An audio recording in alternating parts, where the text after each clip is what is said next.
আমাদের মস্তিষ্কের স্নায়ুকে স্ট্রং করে, তারই সঙ্গে সঙ্গে কিন্তু আমাদের নেগেটিভ চিন্তাভাবনাকে দূরে সরায়। নমস্কার। সমস্যা এক, সমাধান অনেক।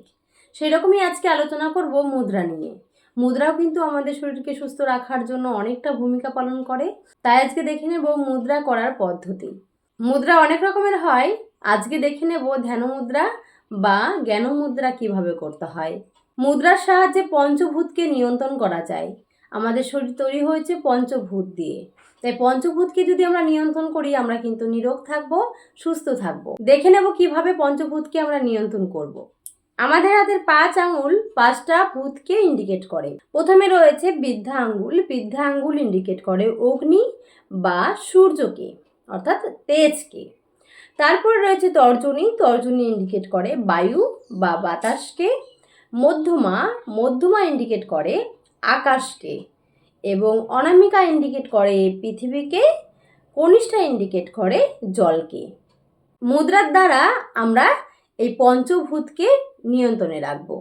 প্রথমেই করব আমরা জ্ঞান মুদ্রা বা ধ্যান মুদ্রা।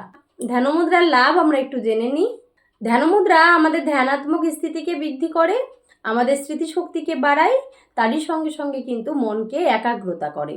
আমাদের মস্তিষ্কের স্নায়ুকে স্ট্রং করে, তারই সঙ্গে সঙ্গে কিন্তু আমাদের নেগেটিভ চিন্তাভাবনাকে দূরে সরায়। মাথা যন্ত্রণা, অনিদ্রা, দুশ্চিন্তা দূর করে এবং ক্রোধ নিয়ন্ত্রণে সাহায্য করে, মনকে শান্ত করে।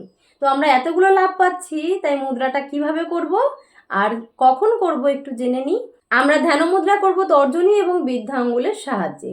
2 আঙ্গুলকে এইরকমভাবে আমরা আলতোভাবে টাচ করাবো এবং আমাদের অনামিকা, মধ্যমা এবং কনিষ্ঠাকে লম্বালম্বিভাবে রাখবো। এরকমভাবে আমরা করব ধ্যান মুদ্রা। ধ্যান মুদ্রা আমরা যে কোনো ধ্যানমূলক আসনে বসে করতে পারি। তারই সঙ্গে সঙ্গে কিন্তু যদি রাস্তায় চলাফেরা করার সময় বাসে ট্রেনে বসে রয়েছি তখনও কিন্তু মুদ্রাগুলো আমরা করতে পারি। তাতে অবশ্যই বেনিফিট পাবো, ক্ষতির কিছু নেই। তারই সঙ্গে সঙ্গে আমাদের মনে রাখতে হবে যদি প্রাণায়ামের সঙ্গে সঙ্গে যদি আমরা মুদ্রাগুলো করি তাহলে অনেক অনেক বেশি কিন্তু আমরা লাভ পাবো। আপনি আপনার সমস্যা অনুসারে একটা মুদ্রা নেবেন আর সেই মুদ্রায় 30 থেকে 40 মিনিট থাকবেন। আর দীর্ঘদিন ধরে যদি আমরা এই মুদ্রা করি তাহলে কিন্তু আমাদের মধ্যে আত্মচেতনা জেগে উঠবে। ধ্যান মুদ্রার লাভ যদি আরো বেশি করে পেতে চান তাহলে কিন্তু ধ্যান মুদ্রার সঙ্গে প্রাণ মুদ্রা করতে হবে। প্রাণ মুদ্রা কিভাবে করতে হয় আমি আমার পরের ভিডিওতে দেখাবো। সকলে ভালো থাকবেন, সুস্থ থাকবেন। নমস্কার।